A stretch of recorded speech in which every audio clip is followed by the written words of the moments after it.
श्रीगणेशाय नमः। अथ शनैश्चरस्तोत्र प्रारम्भः। अस्य श्री शनैश्चरस्तोत्र महामन्त्रस्य काश्यप ऋषिः अनुष्टुप् छन्दः। श्री शनैश्चरो देवता संबीजं नम शक्तिः मम कीलकं शनैश्चर प्रसाद सिद्ध्यर्थे जपे विनियोगः करन्यासः। शनैश्चराय अंगुष्ठाभ्यां नमः। मंदगतये तर्जनीभ्यां नमः। अधोक्षजाय मध्यमाभ्यां नमः। सौराय अनामिकाभ्यां नमः। शुष्कोदराय कनिष्ठिकाभ्यां नमः।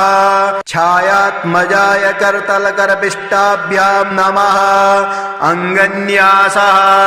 शनैश्चराय हृदयाय नमः। मंदगतये शीर्षे स्वाहा। अथोक्षजाय शिखायै वसट। सौराय कवचाय हुं। शुष्कोदराय नेत्राय वसट। छायात्मजाय अस्त्राय फट। भूर्भुवस्वरोमिति दिग्बन्धः ध्यानम्। चापासनो गृद्धरथस्तु नीलः। प्रत्यङ्मुखकाश्यपगोत्रजातः। शशूलचापेषु गदाधरोऽभ्यां सौराष्ट्रदेशप्रभवश्च सौरिः। नीलाम्बरो नीलवपुः किरीटे। गृद्धासनस्थो विकृताननश्च। केयूरहारादिविभूषिताङ्गः। सदास्तु मे मन्दगते प्रसन्नः। शनैश्चराय शान्ताय सर्वाभीष्टप्रदायिने नमः। सर्वात्मने तुभ्यं नमो नीलाम्बराय च। द्वादशाष्टमजन्मानि द्वितीयान्तेषु राशिषु। ये ये मे संगता दोषाः सर्वे नश्यन्तु वै प्रभो। सूत उवाच शृणुध्वं मुनयः सर्वे शनिपीडाहरं शुभं। शनिप्रीतिकरं स्तोत्रं सर्वाभीष्टफलप्रदम्। पुरा कैलासशिखरे पार्वत्यै शङ्करेण च उपदिष्टं शनिस्तोत्रं प्रवक्ष्यामि तपोधना। रघुवंशेति विख्यातो राजा दशरथः प्रभु। बभूव चक्रवर्ती च सप्तद्वीपाधिपो बली। कृतिकान्ते शनौ याते दैवज्ञैर्ज्ञापितो हि सः। रोहिणी शकटं भित्त्वा शनिर्यास्यति साम्प्रतम्। इत्थं शकटभेदेन सुरासुरभयङ्करम्। द्वादशाब्दं तु दुर्भिक्षं भविष्यन्ति सुदारुणम्। देशाश्च नगरग्रामः भयभीता समन्ततः। ब्रुवन्ति सर्वलोकानां भयमेतत् समागतम्। एवमुक्तास्ततो वाक्यं मन्त्रिभिः सह पार्थिवः। व्याकुलं तु जगद्दृष्ट्वा पौरजानपदादिकं। प्रपच्छ प्रयतो राजा वसिष्ठ प्रमुखान् ऋषीन्। समाधानं किमस्यास्ति ब्रूत मे मुनिसत्तमाः। प्रजानां परिरक्षायै सर्वज्ञा सर्वदर्शिनः तच्छ्रुत्वा मुनयः सर्वे प्रोचुरस्य बलं महत् शनैश्चरेण सकटे तस्मिन् भिन्ने कुतः प्रजा अयं योगो ह्यसाध्यं तु शक्र ब्रह्मादिभिस्तथा शतो संचित्य मनसा सहसा पुरुरर्षभः समादाय धनुर्दिव्यं दिव्यायुधसमन्वितं रथमारुह्य वेगेन गतो नक्षत्रमण्डलं शपादयोजनं लक्ष्यं सूर्यस्योपरि संस्थितं रोहिणी पृष्ठतः स्थाप्य राजा दशरथस्तदा रथे तु काञ्चने दिव्ये सर्वरत्नविभूषिते हंसवर्णहयैर्युक्ते महाकेतु समुच्छिते दीप्यमानो महारक्ता किरीटकटकादिभिः दीप्यमानो महारक्ता किरीटकटकादिभिः बभ्रानसा तदाकाशे द्वितीय इव भास्कर अकारणचूर्णचापेन संहारस्त्रं न्ययोजयत् संहारस्त्रं स निर्दृष्ट्वा सुरासुरभयङ्करं कृतिकान्ते तदा स्थित्वा प्रविशन् किल रोहिणीं दृष्ट्वा दशरथं चाग्रे ततस्तौ स भ्रुकुटिमुखः हसित्वा तभ्ययात् स्वरे हृदं वचनमब्रवीत् पौरुषं तव राजेन्द्र सुरासुरभयङ्करं देवासुरमनुष्याश्च सिद्धविद्याधरोरगाः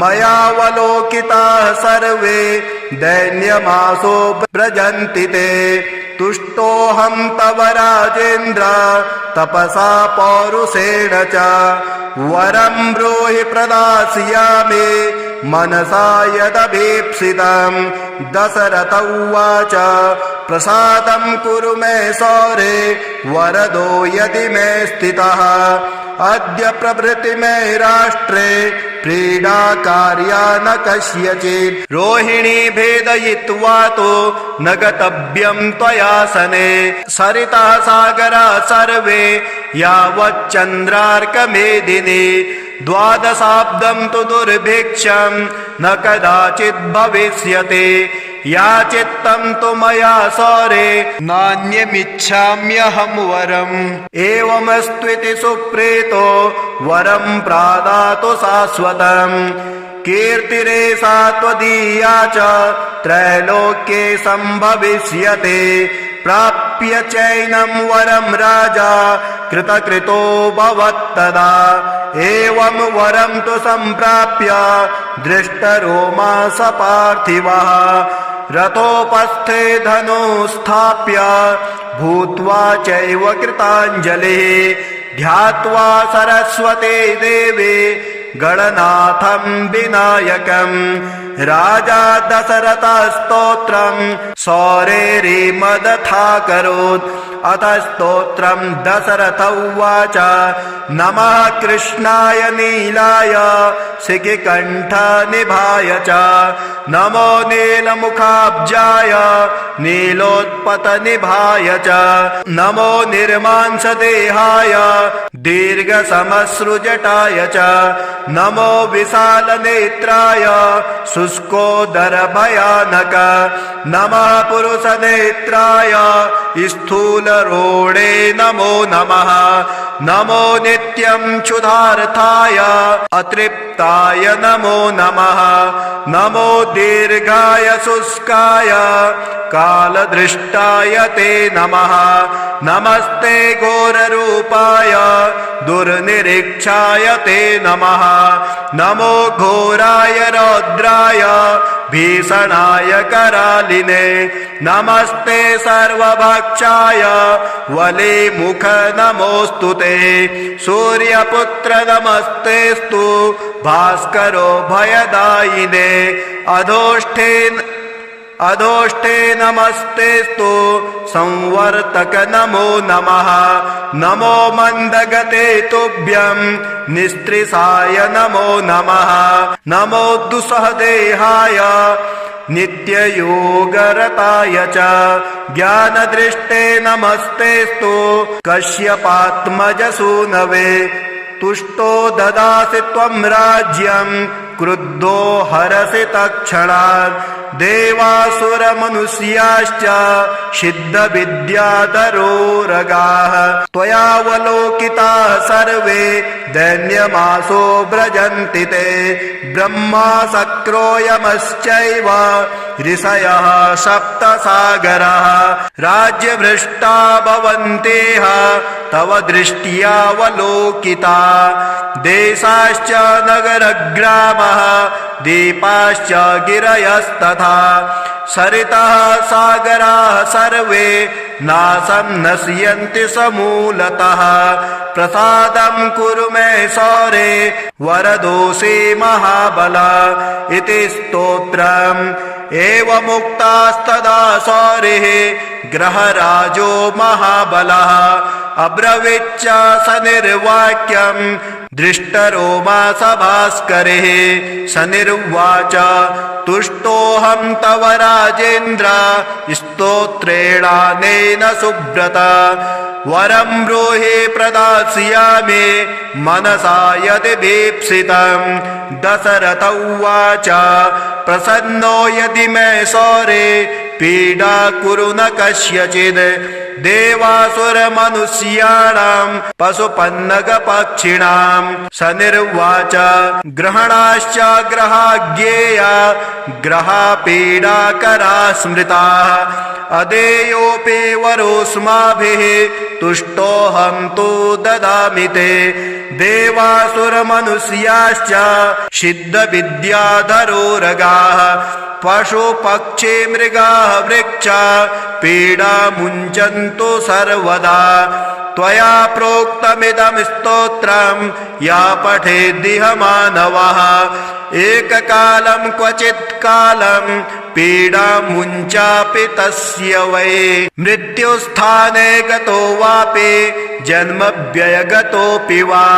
पठन्ते श्रद्धया युक्तः शुचिः स्नात्वा समाहितः। समिपत्रे सभर्यश्च प्रतिमां लोहजा मम।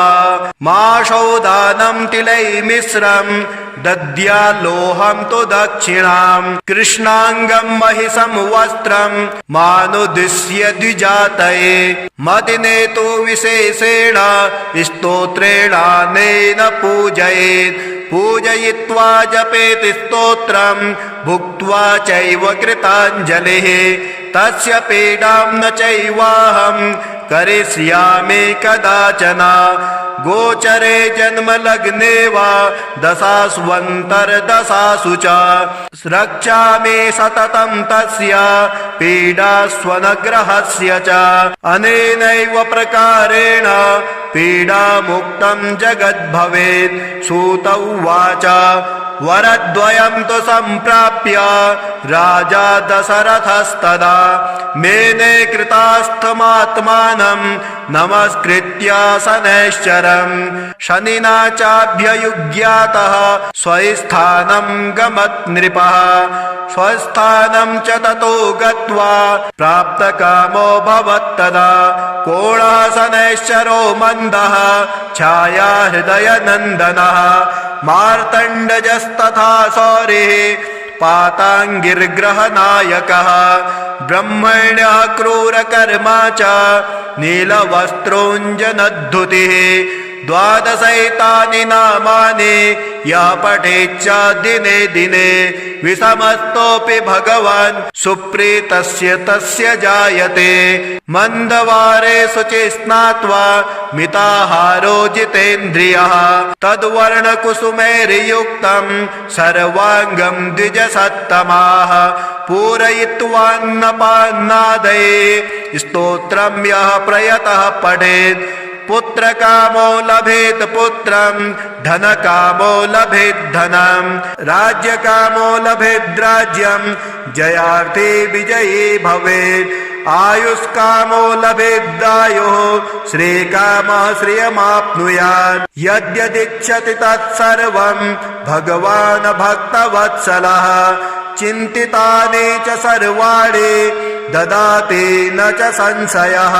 नवग्रह कवचम् ब्रह्मोवाच शिरो मे पातु मार्तण्डो कपालं रोहिणीपतिः मुखमङ्गारकः पातु कण्ठश्च शशिनन्दनः बुद्धिं जीवः सदा पातु हृदयं भृगुनन्दनः जठरश्च शनिः पातु जिह्वां मेदितिनन्दनः पादौ केतुः सदा पातु वारा सर्वाङ्गमेव च तिथियोष्टौ दिशः पातु नक्षत्राणि वपुः सदा अंशौ राशि सदा पातु योगाश्च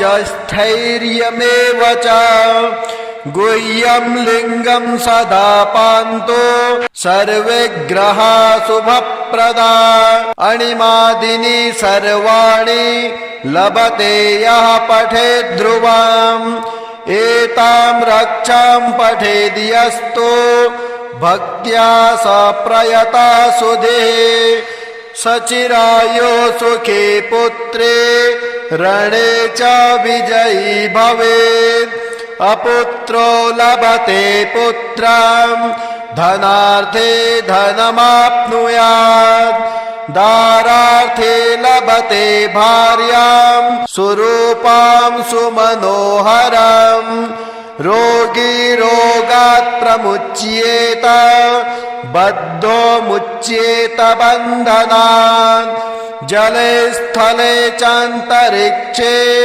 कारागारे विशेषतः यः करे धारये नित्यं भयं तस्य न विद्यते ब्रह्महत्या सुरापानां तेयं गुरुवर्गनागमः सर्वपापै प्रमुच्येत कवचस्य च धारणात् नारे वामभुजे धृत्वा सुखैश्वर्यसमन्विताः काकबन्ध्या जन्मबन्ध्या मृतवत्स्या च या भवेत् वैयपत्या जीववत्स्या कवचस्य प्रसादतः नवग्रहस्तोत्रम्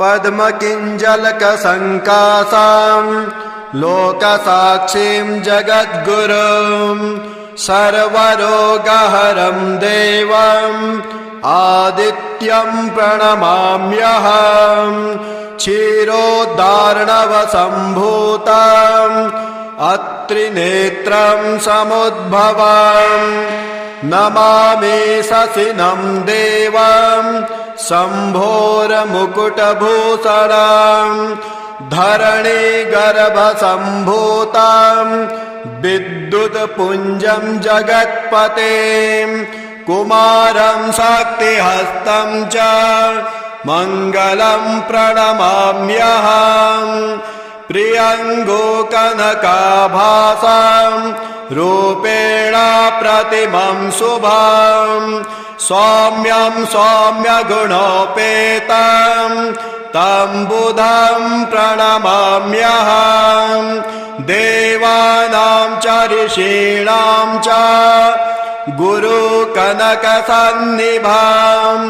बुद्धिपूर्णं त्रिलोकेशं तं गुरुं प्रणमाम्यहम् शुद्धसपटिकसङ्कासं दैत्यानां प्रणतं गुरुं सर्वशास्त्रप्रवक्तारं भार्गवं प्रणमाम्यहम् नीलाञ्जनसमाकारं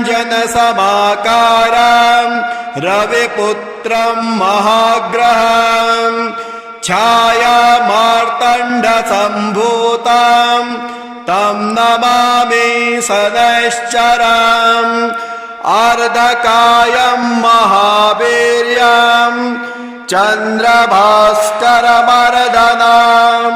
सिंहगर्भसम्भूतं तं राहुं प्रणमाम्यहम् पलालधूम्रसङ्काशं तारकग्रहमस्तकं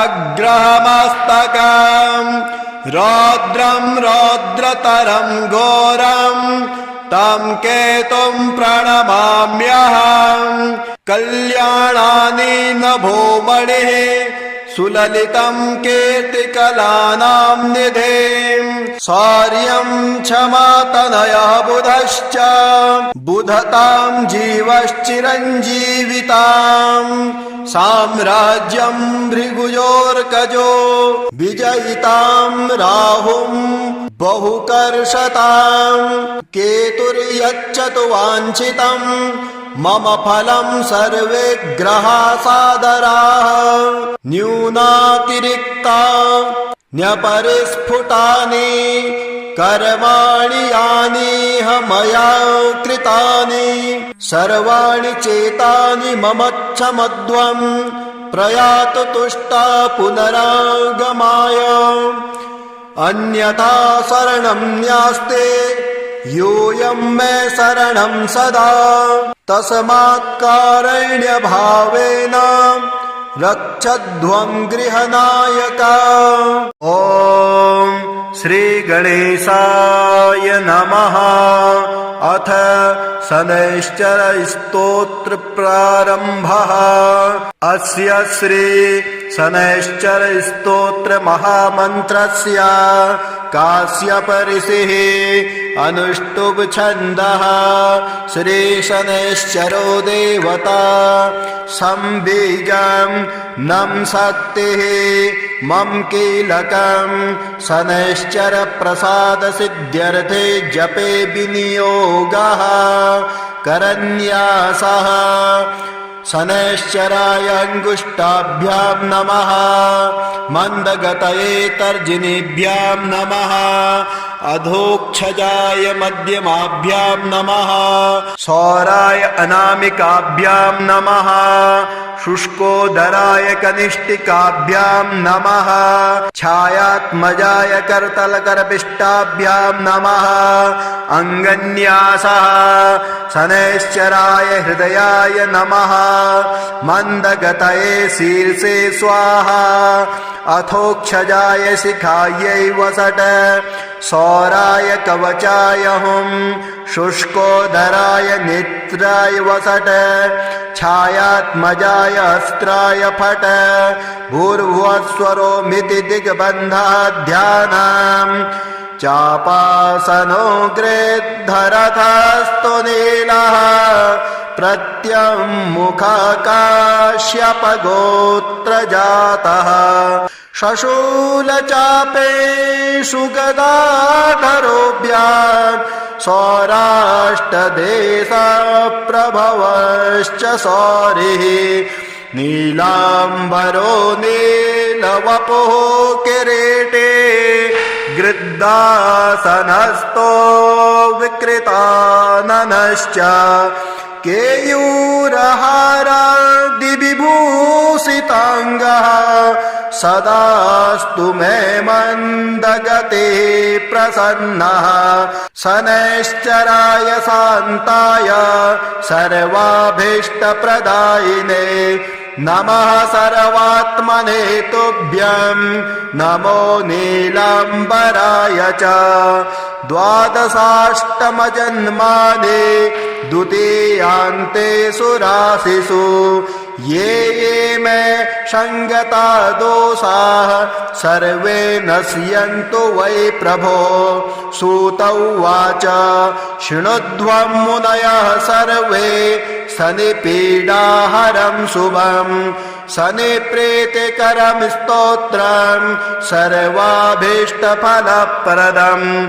पुरा कैलासशिखरे पार्वत्यै शङ्करेण च उपदिष्टं शनिस्तोत्रं प्रवक्ष्यामि तपोधना रघुवंशेति विख्यातो राजा दशरथः प्रभो बभूव चक्रवर्ती च सप्तद्वीपाधिपो बले कृतिकान्ते सनौ याते दैवज्ञैर्ज्ञापितो हि सः रोहिणी सकटं भित्त्वा सनिर्यास्यति साम्प्रतम् इत्थं सकटभेदेन सुरासुरभयङ्करम् द्वादशाब्दं तु दुर्भिक्षं भविष्यन्ति सुदारुणम् देशाश्च नगरग्रामः भयभीता समन्ततः ब्रुवन्ति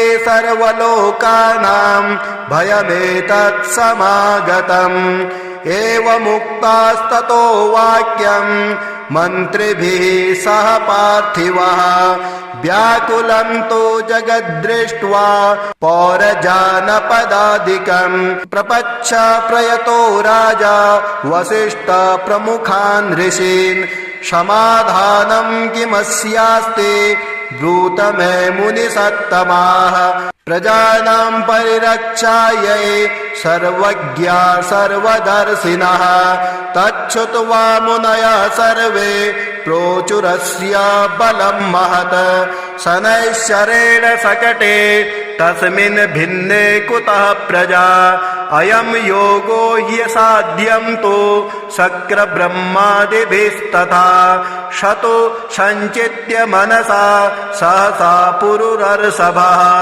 समादाय धनुर्दिव्यं दिव्यायुधसमन्वितम् रथमारुह्य वेगेन गतो नक्षत्रमण्डलम् शपादयोजनं लक्ष्यं सूर्यस्योपरि संस्थितम् रोहिणी पृष्ठतः स्थाप्य राजा दशरथस्तदा रथे तु काञ्चने दिव्ये सर्वरत्नविभूषिते हंसवर्णहयैर्युक्ते महाकेतु समुच्छिते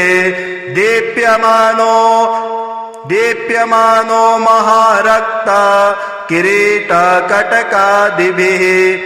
दीप्यमानो महारक्ता किरीटकटकादिभिः बभ्रानसा तदाकाशे द्वितीय इव भास्कर अकारणचूर्णचापेन संहारस्त्रं ययोजयत् संहारस्त्रं सनिर्दृष्ट्वा सुरासुरभयङ्करम् कृतिकान्ते तदा स्थित्वा प्रविशन् किल रोहिणीम् दृष्ट्वा दशरथं चाग्रे ततस्तौ सभ्रुकुटी मुखः हसित्वा तभ्ययात् स्वरे हृदं वचनमब्रवीत् पौरुषं तव राजेन्द्र सुरासुरभयङ्करम् देवासुरमनुष्याश्च सिद्धविद्याधरोरगाः मयावलोकिताः सर्वे दैन्यमासो व्रजन्ति ते तुष्टोऽहं तव राजेन्द्र तपसा पौरुषेण च वरं ब्रूहि प्रदास्यामि मनसा यदभीप्सितम् दशरथ उवाच प्रसादं कुरु मे सौरे वरदो यदि मे स्थितः अद्य प्रभृति मे राष्ट्रे क्रीडा कार्या न कस्यचित् रोहिणी भेदयित्वा तो न गतव्यं त्वया सने सरितः सागरा सर्वे यावच्चन्द्रार्कमेदिनी द्वादशाब्दं तु दुर्भिक्षं न कदाचित् भविष्यति याचित्तं तु मया सौरे नान्यमिच्छाम्यहं वरम् एवमस्त्विति सुप्रीतो वरं प्रादातु शाश्वतम् कीर्तिरेषा त्वदीया च त्रैलोक्ये सम्भविष्यते प्राप्य चैनं वरं राजा कृतकृतो भवत्तदा एवं वरं तु सम्प्राप्य दृष्टरोमा स पार्थिवः रथोपस्थे धनुस्थाप्य भूत्वा चैव कृताञ्जलिः ध्यात्वा सरस्वती देवी गणनाथं विनायकम् राजा दशरथस्तोत्रं सौरेरिमदथाकरोत् अथ स्तोत्रं दशरथ उवाच नमः कृष्णाय नीलाय शिखिकण्ठनिभाय च नमो नीलमुखाब्जाय नीलोत्पतनिभाय च नमो निर्मांसदेहाय दीर्घसमश्रुजटाय च नमो विशालनेत्राय शुष्कोदरभयानक नमः पुरुषनेत्राय स्थूलरोणे नमो नमः नमो नित्यं क्षुधार्थाय अतृप्ताय नमो नमः नमो दीर्घाय शुष्काय कालदृष्टाय ते नमः नमस्ते घोररूपाय दुर्निरीक्षाय ते नमः नमो घोराय रौद्राय भीषणाय करालिने नमस्ते सर्वभक्षाय वलिमुख नमोऽस्तु ते सूर्यपुत्र नमस्तेस्तु भास्करो भयदायिने अधोष्ठे नमस्तेस्तु संवर्तक नमो नमः नमो मन्दगते तुभ्यं निस्त्रिसाय नमो नमः नमो दुस्सहदेहाय नित्ययोगरताय च ज्ञानदृष्टे नमस्तेस्तु कश्यपात्मजसूनवे तुष्टो ददासि त्वं राज्यं क्रुद्धो हरसि तत्क्षणात् देवासुरमनुष्याश्च सिद्धविद्याधरोरगाः त्वयावलोकिताः सर्वे दैन्यमासो व्रजन्ति ते ब्रह्मा शक्रोयमश्चैव ऋषयः सप्तसागराः राज्यभ्रष्टा भवन्तेह तव दृष्ट्यावलोकिता देशाश्च नगरग्रामः दीपाश्च गिरयस्तथा सरितः सागराः सर्वे नाशं नश्यन्ति समूलतः प्रसादं कुरु मे सौरे वरदोषे महाबल इति स्तोत्रम् एवमुक्तास्तदा सौरिः ग्रहराजो महाबलः अब्रवीच्च स निर्वाक्यं दृष्टरोमा सभास्करिः स निर्वाच तुष्टोऽहं तव राजेन्द्र स्तोत्रेणानेन सुव्रत वरं ब्रूहि प्रदास्यामि मनसा यदि भीप्सितं दशरथ उवाच प्रसन्नो यदि मे सौरे पीडा कुरु न कस्यचित् देवासुरमनुष्याणां पशुपन्नगपक्षिणां स निर्वाच ग्रहणाश्च ग्रहाज्ञेया ग्रहापीडाकरा स्मृताः अदेयोऽपि वरोऽस्माभिः तुष्टोऽहं तु ददामि ते देवासुरमनुष्याश्च सिद्धविद्याधरोरगाः पशुपक्षी मृगाः वृक्षा पीडा मुञ्चन्तु सर्वदा त्वया प्रोक्तमिदं स्तोत्रं या पठेद्दिह मानवः एककालं क्वचित् कालं पीडा मुञ्चापि तस्य वै मृत्युस्थाने गतो वापि जन्मव्ययगतोऽपि वा पठन्ते श्रद्धया युक्तः शुचिः स्नात्वा समाहितः समिपत्रे सभर्यश्च प्रतिमां लोहजा मम माशौदानं तिलैर्मिश्रं दद्याल्लोहं तु दक्षिणां कृष्णाङ्गं महिषं वस्त्रं मानुदिश्य द्विजातये मदिने तु विशेषेण स्तोत्रेणानेन पूजयेत् पूजयित्वा जपेत् स्तोत्रं भुक्त्वा चैव कृताञ्जलिः तस्य पीडां न चैवाहं करिष्यामि कदाचन गोचरे जन्मलग्ने वा दशास्वन्तर्दशासु च रक्षामि सततं तस्य पीडास्वनग्रहस्य च अनेनैव प्रकारेण पीडामुक्तं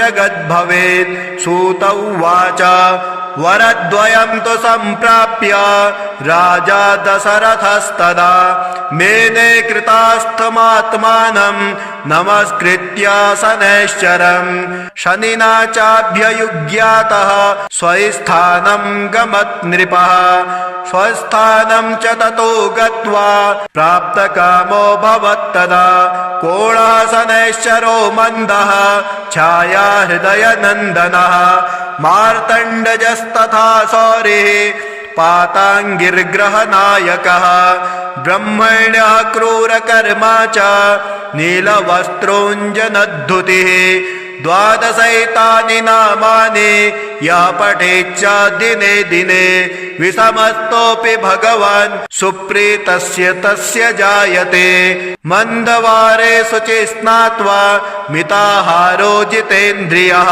तद्वर्णकुसुमैर्युक्तं सर्वाङ्गं द्विजसत्तमाः पूरयित्वान्नपान्नादये स्तोत्रं यः प्रयतः पठेत् पुत्रकामो लभेत् पुत्रं धनकामो लभेत् धनं राज्यकामो लभेत् राज्यं जयार्थी विजयी भवेत् आयुष्कामो लभेदायुः श्रीकामः श्रियमाप्नुयात् यद्यदिच्छति तत्सर्वं भगवान् भक्तवत्सलः चिन्तितानि च सर्वाणि ददाति न च संशयः।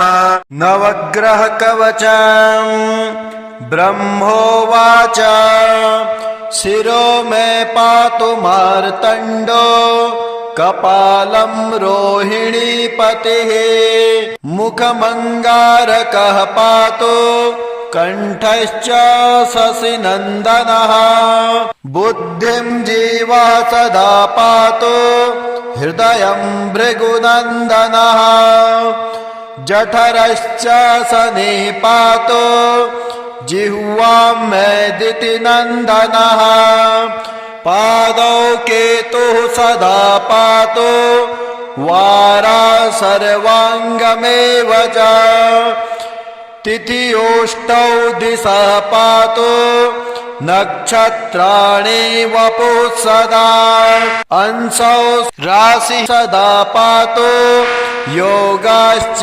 स्थैर्यमेव च गुह्यं लिङ्गं सदा पान्तु सर्वे ग्रहा शुभप्रदा अणिमादिनी सर्वाणि लभते यः पठेत् ध्रुवम् एतां रक्षां पठेद्यस्तु भक्त्या स प्रयता सुधे सचिरायो सुखे पुत्रे रणे च विजयी भवेत् अपुत्रो लभते पुत्रं धनार्थे धनमाप्नुयात् दारार्थे लभते भार्यां सुरूपां सुमनोहरम् रोगी रोगात् प्रमुच्येत बद्धो मुच्येत बन्धनात् जले स्थले चान्तरिक्षे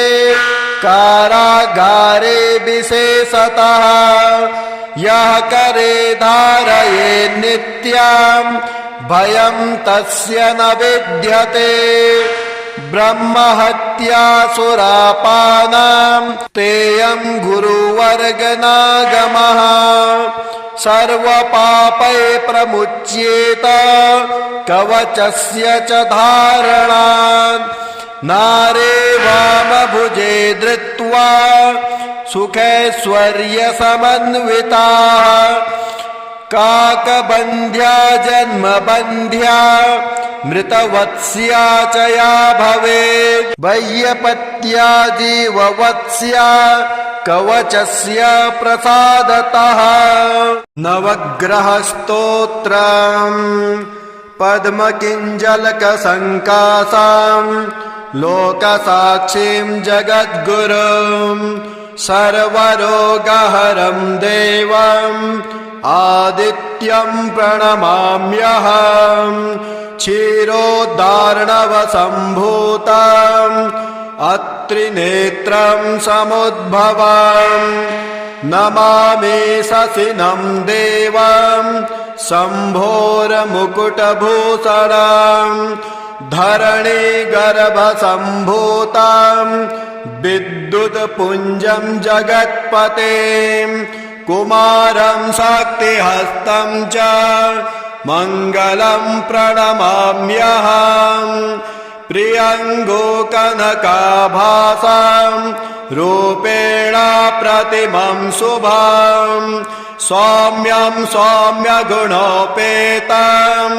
तं बुधं प्रणमाम्यहम् देवानां च ऋषीणां च गुरुकनकसन्निभं बुद्धिपूर्णं त्रिलोकेशं तं गुरुं प्रणमाम्यहम् शुद्धसपटिकसङ्काशं दैत्यानां प्रणतं गुरुं सर्वशास्त्रप्रवक्तारं भार्गवं प्रणमाम्यहम् नीलाञ्जनसमाकारं रविपुत्रं महाग्रहं छायामार्तण्डसम्भूतं तं नमामि शनैश्चरम् अर्धकायं महावीर्यं चन्द्रभास्करमर्दनं सिंहिकागर्भसम्भूतं तं राहुं प्रणमाम्यहम् पलालधूम्रसङ्काशं तारकग्रहमस्तकम् रौद्रं रौद्रतरं घोरं तं केतुं प्रणमाम्यहम् कल्याणानि नभोमणिः सुललितं कीर्तिकलानां निधिं शौर्यं क्षमातनयः बुधश्च बुधतां जीवश्चिरञ्जीवितां साम्राज्यं भृगुयोर्कजो विजयितां राहुं बहुकर्षतां केतुर्यच्छतु वाञ्छितं मम फलं सर्वे ग्रहा सादराः न्यूनातिरिक्ता न्यपरिस्फुटानि कर्माणि यानिह मया कृतानि सर्वाणि चेतानि ममच्छमध्वं प्रयातु तुष्टा पुनरागमाय अन्यथा शरणं न्यास्ते योऽयं मे शरणं सदा तस्मात् कारुण्यभावेन रक्षध्वं गृहनायक।